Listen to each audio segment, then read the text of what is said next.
Olá, seja bem-vindo ao Espaço Aberto para a Saúde. Nós vamos falar um pouco hoje sobre as emoções. Estudos indicam que há maior risco para doenças do coração entre as pessoas que passam por fatores emocionais, como impulsividade, hostilidade, estresse, ansiedade e raiva. E dentre os principais malefícios está a hipertensão arterial sistêmica. O que será que as pessoas pensam dessa relação sobre as emoções e doenças? O senhor acredita que as emoções podem influenciar na saúde da pessoa? Pode, e muito. A senhora acredita que as emoções ruins podem causar doença? Pode. Por que a senhora acredita nisso? E as emoções, a gente fica emocionado, ataca o coração. Aí pode ser fatal. Tá ok, então obrigado. O senhor acha que essas emoções podem mexer com a pressão arterial, por exemplo? Aí, agora eu não sei não sei te explicar não.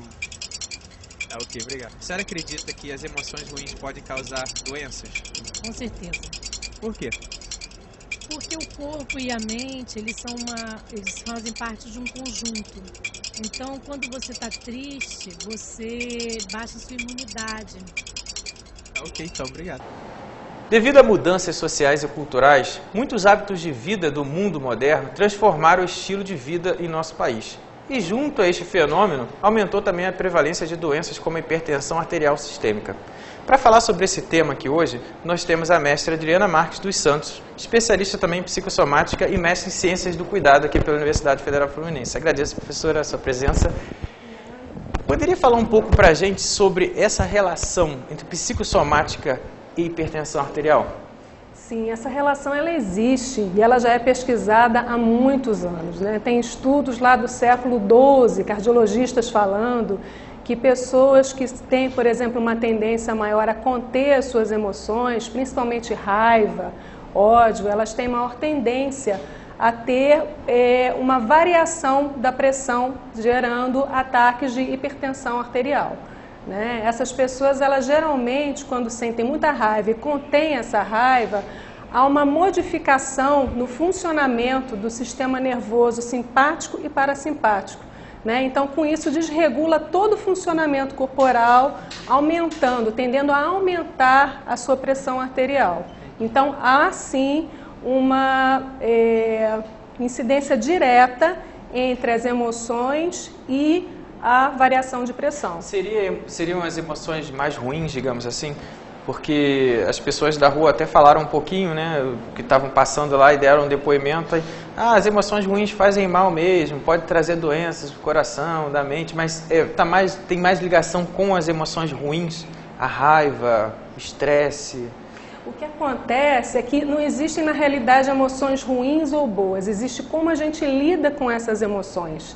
Então a contenção dessa raiva, a não expressão dessa raiva é que pode gerar esse aumento da pressão arterial. Porque seria mais ou menos como você imagina, você sendo uma grande panela de pressão que contém tudo aquilo que está acontecendo na sua vida que não expressa, né? Então tem um componente corporal, orgânico, que funciona junto com essas emoções. Né? Então é mais ou menos assim, eu estou contendo a minha musculatura, todo o meu corpo funciona como se fosse uma grande panela de pressão e essa pressão arterial aumenta. Então, na realidade, independente de qual seja a emoção, se é raiva, se é ódio, se é medo, se é tristeza, a sua contenção é que pode gerar um aumento da pressão arterial. Então, aí gera uma dúvida, né? Porque a gente falou que emoções são emoções e que teve uma pessoa da rua que falou assim, o amor. Né? Aí seria uma emoção boa. Essa emoção também contida, não correspondida, digamos assim, também pode trazer coisas ruins para o organismo? Na realidade, o amor já é uma emoção que gera maior expansão no organismo, né? O amor gera prazer, né? Gera contentamento, então não. Mas se esse amor não é correspondido, é claro que vai gerar uma tristeza, né? Se essa pessoa não trabalha isso, pode gerar uma baixa de imunidade. Então as emoções, elas estão o tempo todo associadas ao nosso corporal, ao nosso orgânico. E juntamente com elas também o estilo de vida, a alimentação, o estresse. A gente não pode também chegar e dizer que o psíquico vai responder a todas as situações, né? Não é porque eu tenho uma emoção contida pura e simplesmente que eu vou ser hipertenso, tá? E essa coisa, porque a senhora escreve também sobre as experiências de vida, né? Que eu acho que até foi o tema da sua dissertação, não foi? E poderia falar um pouco para a gente sobre essas experiências de vida e a relação delas com os sentimentos, surgimentos de doença? Sim. Muito interessante na minha dissertação, que eu descobri, é que grande parte dos hipertensos que eu pesquisei, geralmente tinham uma tendência maior a uma contenção das suas emoções. E por isso elas não elaboravam aquilo que elas estavam sentindo, né? E junto com isso, um estilo de vida muito ruim, no sentido de que eram pessoas que tendiam mais ao estresse, a não conseguir elaborar esse estresse. Também é uma alimentação não saudável, né? Uma alimentação que propicia a hipertensão, e que esses fatos de vida foram como que aquela gotinha d'água que estava faltando, aquele desencadeador que estava faltando, né? Então, juntava o estilo de vida ruim, mas sentir e perceber emoções ruins que eram contidas e não conseguia exteriorizar, não conseguia falar sobre aquilo, e acabava gerando um aumento da pressão ou qualquer outro problema de saúde. Daí a ligação psicossomática, né? E esse termo, professora, para quem está ouvindo a gente assim, assistindo, psicossomática, o que significa? O que significa? Significa que o psíquico e o somático caminham juntos. Tudo aquilo que acontece no meu corpo, acontece no meu psiquismo. Tudo aquilo que acontece naquilo que eu sinto, que eu penso, acontece no meu corpo também. Tem uma correspondência. Nós somos corpo e mente é uma unidade. Não são separados, né? Então, tudo aquilo que eu sinto, as minhas histórias de vida, elas colaboram com uma vida mais saudável ou com maior adoecimento, dependendo de como eu lido com essas situações. Não são as situações em si, porque problemas todos nós temos, mas como a gente lida com esses problemas. Daí a história de vida, né? Sim. É interessante que as pessoas que a gente abordou na praça, muitas delas entendiam essa relação, falavam, né? O corpo e a mente caminham juntos. Então as pessoas elas têm uma noção de que os sentimentos eles podem afetar o corpo. Como deve ser a abordagem no cuidado de uma pessoa com algum mal psicossomático, como a hipertensão, por exemplo? O mais importante é que essa pessoa possa se dar conta da sua história de vida, possa elaborar isso. Por isso que é importante o trabalho de diversos profissionais em conjunto, né? Um médico, psicólogo, enfermeiro, enfim, que essa pessoa possa ter uma equipe de profissionais trabalhando em conjunto, favorecendo a sua saúde, né? Porque essa pessoa precisa ser ouvida, precisa ser compreendida na sua totalidade, né? E não ir para lá, para um hospital, por exemplo, e ser atendida por uma pessoa que vai olhar essa pessoa como um coração.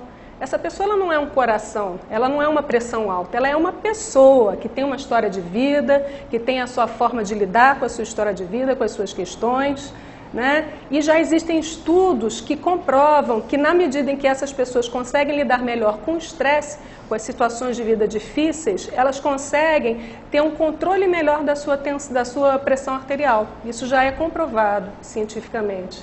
Mas a pessoa ela consegue lidar com esses sentimentos de uma forma melhor, assim.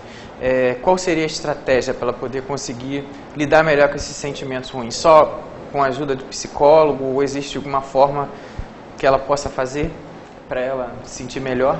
Exercício? Não sei, eu estou pensando assim. Olha, tem várias coisas que são importantes, né? Quando a gente pensa em saúde, a gente pensa em saúde biopsicossocial. Então é importante que essa pessoa faça exercício físico diariamente, né?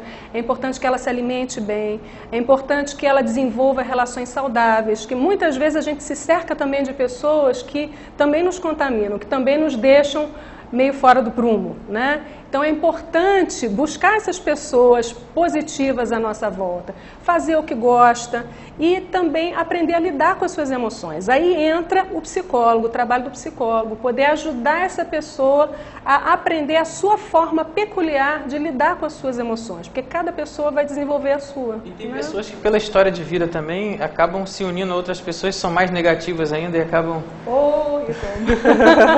complicando a situação, né? Como identificar se a gente está sofrendo de algum mal que tem a raiz psicossomática? Olha, tem autores que dizem que todos os males são psicossomáticos, tá? Mas a gente, quando fala do psicossomático, a gente não pode esquecer que esse psicossomático inclui estilo de vida, inclui como eu lido com as minhas emoções, inclui como eu vivencio as minhas questões, né? Então tem autores que têm essa visão de que tudo é psicossomático. Agora, existe uma diferença entre somatização e doença psicossomática. Uma somatização é algo que ainda não foi para o orgânico. Por exemplo, eu me aborreço com alguma coisa e eu sinto uma dor de cabeça. Essa dor de cabeça passa. Então ela não tem algo que tenha sido instalado no corpo. Então é uma somatização.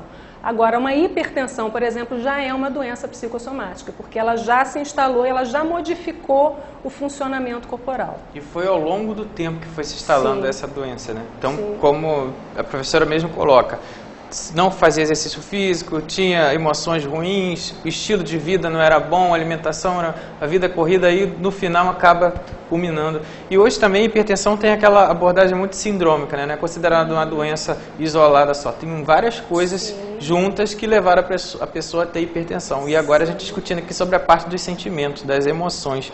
E quando se fala em psicossomática, se tem a ideia de transdisciplinaridade. Como que se aplica isso na prática de uma pessoa, um tratamento de hipertensão? Como ser transdisciplinar, né? Olha, eu acho isso lindo e isso é básico. E eu acho que as unidades de saúde estão tentando aplicar isso cada vez mais. É quando você trabalha em equipe com aquele paciente que chega. Né? Quando aquele paciente é atendido pelo cardiologista, pelo psicólogo, pelo enfermeiro, essas pessoas podem trocar para favorecer um tratamento mais benéfico para esse paciente. Isso é uma visão transdisciplinar, é além da disciplinaridade, quer dizer, os profissionais eles não se fecham no seu conhecimento. É importante haver essa troca, né? Sim. E essa troca, na prática, você deve ter vivenciado isso, né? Sim. E aí, poderia contar um pouquinho pra gente lá como que foi? Sim, por exemplo, eu trabalho no meu consultório, né? Eu sou psicóloga clínica e sou professora também universitária. No meu consultório, quando eu recebo um paciente, eu não vejo esse paciente, se eu vejo que ele precisa de outros profissionais, eu conecto com esses profissionais e eu estabeleço uma rede de troca para que esse paciente seja atendido da melhor forma possível. Então, isso é você poder ampliar o seu escopo, né, de visão desse paciente, não achar que tudo é reduzido à sua visão profissional. Eu, por exemplo, não vou gerar um determinismo psicológico, eu não vou achar que tudo está determinado pelo psiquismo, né? Mas são uma série de fatores que, em conjunto, eles colaboram para que aquela pessoa possa adoecer. Então, se essa equipe trabalha em conjunto, essa pessoa vai ser beneficiada, muito beneficiada. E eu já atendi diversos pacientes com hipertensão arterial, né, dentro do meu consultório, e percebo assim, que muitos conseguem reduzir a medicação.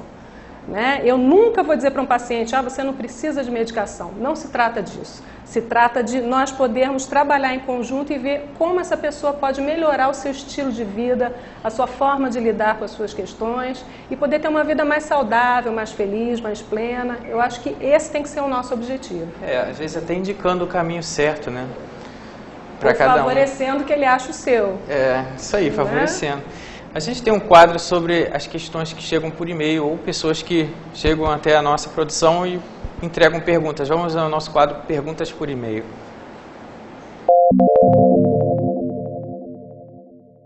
Tem a pergunta aqui da Fátima Ribeiro, de São Gonçalo. Ela pergunta: as emoções ruins podem causar doenças como a hipertensão? Eu volto a dizer, não existem emoções ruins, né? Existe como a gente lida com essas emoções. Porque socialmente nós aprendemos que a raiva, por exemplo, é uma emoção negativa. Na realidade, ela não é uma emoção negativa.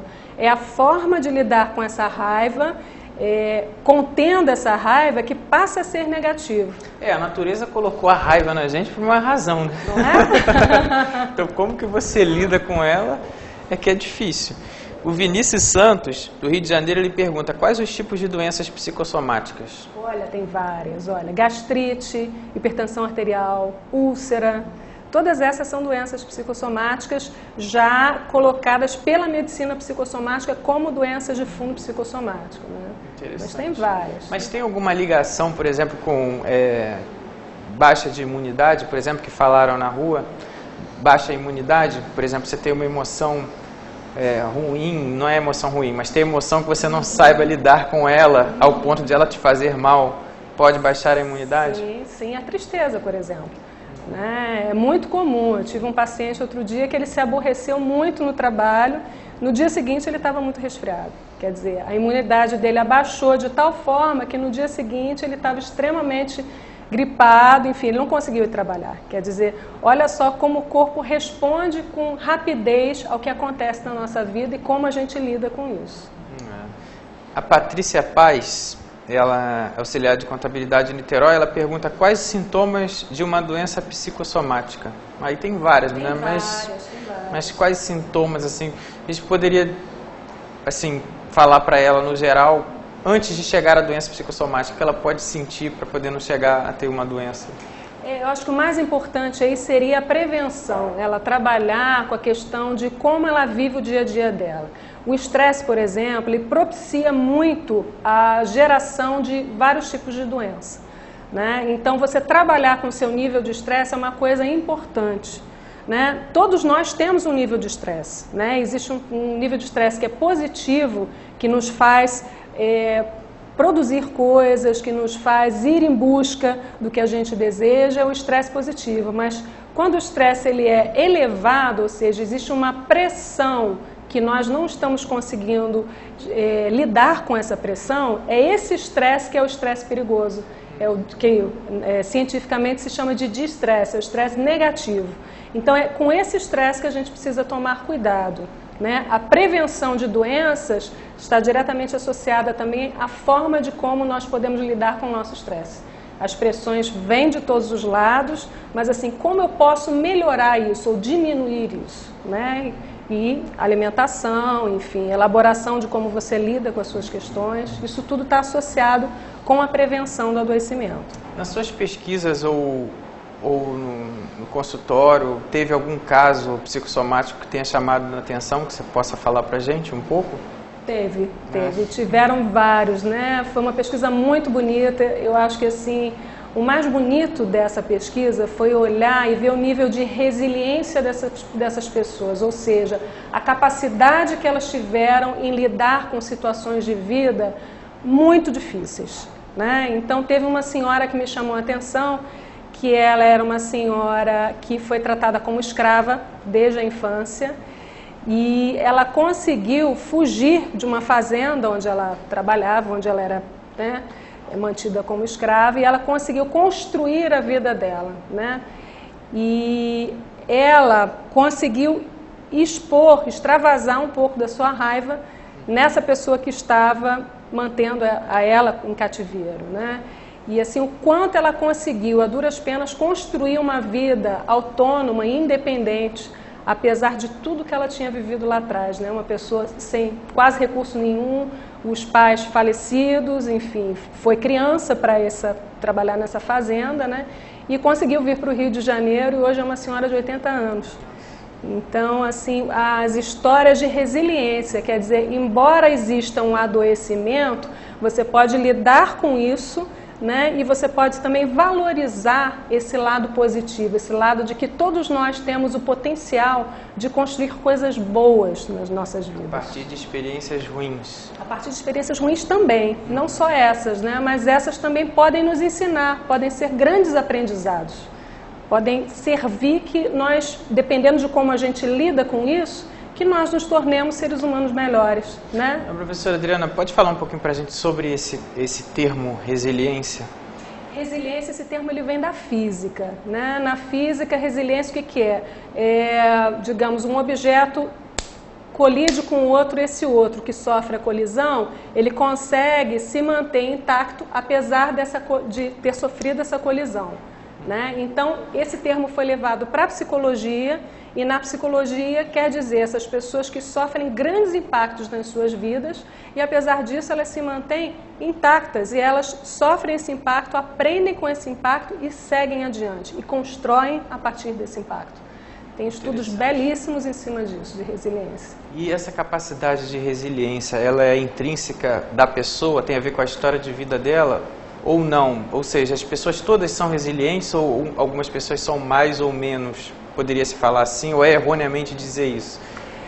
Nós construímos essa resiliência ou não a partir da nossa história de vida e a partir do modo como nós lidamos com as nossas vidas. E tem também características que são o nosso temperamento, aquilo com que a gente já nasce, que está associado às nossas experiências de vida. Então, são um conjunto de fatores, né, para a construção dessa resiliência. Mas, geralmente, aquelas pessoas que são expostas enfim, a situações de maior dano, muitas delas desenvolvem resiliência, muito mais do que pessoas que são extremamente protegidas, até porque elas não sofrem tanto dano, né? Então, assim, o quanto essas situações que nos levam, que são desafiadoras, podem ser geradoras de resiliência para uns, para outros não. Depende também de uma série de fatores aí, dentre eles o temperamento dessa pessoa, né? De como ela vai lidar com isso. E a história de vida dela, né? Como Sim, colocou como ela antes. lida, né, com essa história de vida. Interessante, vamos voltar às perguntas por e-mail. Tem uma pergunta aqui do Eduardo, do Rio de Janeiro. Ele pergunta: existe relação entre o estresse com a doença psicossomática? Direta. Existe uma relação direta, né? Conforme a gente já havia falado, essa questão do estresse, ela diminui a imunidade, né? A forma como nós lidamos com o nosso estresse, com o nosso nível de estresse, está diretamente associado ao adoecimento, sendo, obviamente, visto dentro de um contexto maior que inclui outros fatores. E o estresse é aquela gotinha d'água que... Mas tem uma relação o estresse com a resiliência? Pode ter a ver, sim. Sim, a forma Se como a pessoa ela não sendo resiliente, ela sofre mais com os danos do estresse, né? Olha, isso é uma questão para se pensar, porque aí a gente não pode generalizar também, né? Tem que ver como aquela pessoa construiu a sua história de vida e, mais do que isso, a sua percepção sobre a sua história de vida, né? Uma mesma situação vivida por duas pessoas diferentes são duas histórias completamente diferentes. E esse é um grande fascínio do ser humano, da nossa complexidade e da nossa subjetividade. Uma pessoa às vezes ela pode ter tudo e se sentir mal, e a outra com o mínimo está feliz. Por isso que eu perguntei dos casos, né, da sua pesquisa e de consultório, que te chamava mais atenção. Você contou a história dessa senhora de 80 e poucos anos e tal. Mas teve alguma coisa relacionada, assim, a gente falou da resiliência, mas relacionado à hipertensão ou qualquer outra doença psicossomática que te chamou a atenção, a recuperação da pessoa com o tratamento? Sim. Uma das coisas que me chamou muito a atenção é que todas essas pessoas, de alguma forma, em algum momento, elas precisaram parar. Quando elas pararam, foi quando elas conseguiram elaborar aquilo que havia acontecido em suas vidas e conseguiram começar a trabalhar para modificar o seu estilo de vida e modificar a forma como lidaram com o estresse, né? Eu também entrevistei uma pessoa que sofreu uma parada cardíaca, foi parar no hospital, enfim, teve que fazer uma cirurgia e sobreviveu, enfim, foram várias as entrevistas, né? E a maior parte deles foram parados pela sua doença. Então eu acho que a gente pode parar antes de chegar nesse nível. Antes de chegar a doença, né? Antes de chegar a doença, ou tendo a doença, rever o estilo de vida, né? Rever como está lidando com a sua vida, reveja o que te estressa, como está lidando com esse estresse. Estresse sempre vai ter. Né? Tem a ver como vai lidar com ele. E se vai ser resiliente ou não. A Maria Dolores de Nova Iguaçu pergunta: como posso controlar a minha hipertensão? Uma boa pergunta, Maria Dolores. Eu acho que assim, tem que tomar a medicação, tem que seguir, né, o tratamento médico, procure uma ajuda, se você puder, psicológica, para que você possa rever a sua forma de lidar com a sua vida. Faça exercício físico, se alimente bem. A gente tem que pensar que nós somos um todo e a gente não pode pensar num lado só. Não é só tomar a medicação. É rever o seu estilo de vida, rever como você está vivendo. Reveja os pontos da sua vida que geram felicidade, que geram tristeza ou raiva em você, né? E procure ajuda se for possível, se você achar que é necessário. A pessoa pode chegar ao ponto de, através das doenças ou das causas psicossomáticas, chegar a ficar deprimida, ter depressão? Pode. E aí, nesse caso, tem relação com que fator da vida assim, que você percebe mais da sua atuação no consultório e tal? O que deixa a pessoa mais deprimida, assim? Olha, o que gera depressão ela está associada também a uma série de fatores, mas a depressão ela está falando também de uma exaustão, né? De uma exaustão psíquica, pode estar falando de um vazio, existencial. Então tem que ver a história de vida dessa pessoa, como isso foi construído, né? E quando a gente fala de depressão, a gente está falando também de um funcionamento corporal que se modifica, a produção de serotonina, os neurotransmissores, e a gente tem que ver o que está gerando aquilo. Né? Essa pessoa já tem essa depressão, essa tendência à depressão desde pequeno, foi algo que aconteceu na sua vida que foi um desencadeador, ou já existia uma tendência familiar e essa pessoa, por ser mais frágil, em uma situação desencadeou isso, né? Ou uma situação que a fragilizou e ela, então, gerou essa depressão. A importância né? também de parar e rever, né? Como Sim, você colocou antes. Com certeza. Importante mesmo. Em relação a um desafio, né? Quando você fala em doenças psicossomáticas hoje, o que você vê como um grande desafio para poder a população entender essa relação de saúde, doença, psicossomática, bem-estar? Seria o entendimento dos conceitos, seria rever os pontos na correria do mundo moderno? O que você deixaria assim como dica para as pessoas que estão assistindo? Na correria do mundo moderno, não se esqueça que você é o mais importante. Eu acho que esse é um grande desafio, porque nós sempre repetimos, não tenho tempo para mim, não tenho tempo para me cuidar. E esse tempo, ele é essencial, porque se nós não nos cuidamos, em algum momento o nosso corpo vai nos fazer parar. Então, olha para isso, olha para você, né? Separe um tempo para se cuidar, e esse se cuidar é se olhar como um todo. É se permitir ser cuidado também, né? É pedir ajuda também, tá? Para que você não precise adoecer e esse adoecimento gere algo pior. Então, eu acho que o grande desafio, né, é separar esse tempo para si, né? Vou só pegar esse gancho, né, que a professora Adriana já deixa as dicas, mas no seu consultório e na atuação que você tem das experiências de vida e tudo mais, o que você percebe assim de mais comum das patologias que você atende lá? Né? Assim, o que você vê mais comum? Que aqui a gente falou, falamos sobre o estresse, que dependendo ele pode ser visto como uma doença ou não. Falamos de depressão, que é uma doença muito comum. Falamos de hipertensão relacionado às emoções, como você se lida. Mas quais são as patologias mais comuns que você percebe assim na sua atuação? Olha, atualmente o nível de depressão aumentou muito, né? As doenças que têm o maior índice, isso a gente já vê pela Organização Mundial de Saúde, pelas próprias estatísticas, são as doenças coronárias do coração, a hipertensão, dentre elas, né? E a depressão. Inclusive a depressão, segundo estatísticas, vai ser a maior geradora de mortes até 2020. Né, junto com as doenças coronárias. Então, essas duas, elas estão lá em cima no ranking, né, inclusive ultrapassando o câncer. Isso eu ia perguntar também, existe alguma relação do câncer psicossomática? Existe. Só que, novamente, a gente não pode colocar como um determinismo psicológico, a gente não pode achar que o psiquismo explica tudo, mas que ele está junto com uma série de fatores, né?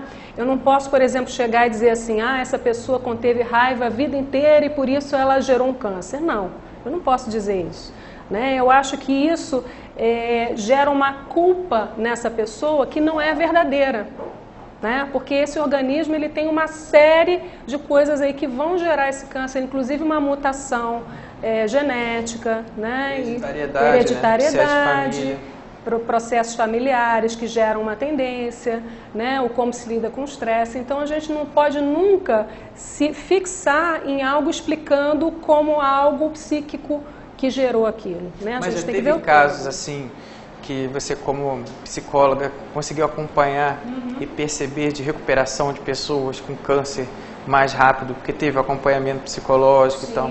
Sim. E aí, como é que foi? Assim, você percebeu, num caso, era um câncer muito difícil, raro, era alguma coisa difícil de curar? Como é que foi? Conta um pouquinho pra gente. Olha, entre as mulheres, o mais comum é o câncer de mama, atualmente, né?